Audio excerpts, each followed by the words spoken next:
छोटे से गांव मीरापुर में एक सुनसान हवेली थी जिसे लोग दुल्हन की हवेली कहते थे।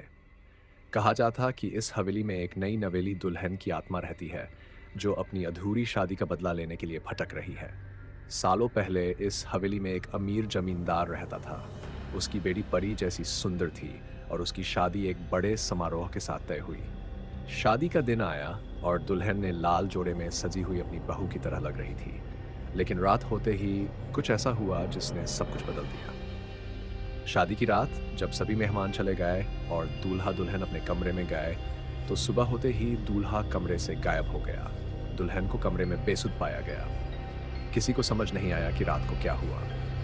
कुछ ही दिनों में दुल्हन ने हवेली के कुएं में कूदकर जान दे दी। गांव वालों का कहना था कि दुल्हन का प्यार अधूरा रह गया था और उसकी आत्मा हवेली में कैद हो गई।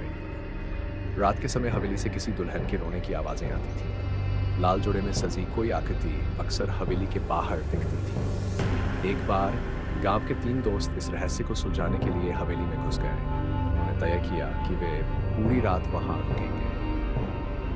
उन्होंने देखा कि हवेली का माहौल अजीब था।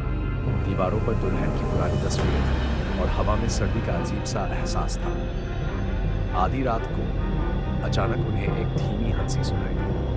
लाल जोड़े में एक औरत सीढ़ियों पर खड़ी थी। उसकी आंखें गुस्से से लाल थीं और वह सीधा उनकी ओर देख रही थी।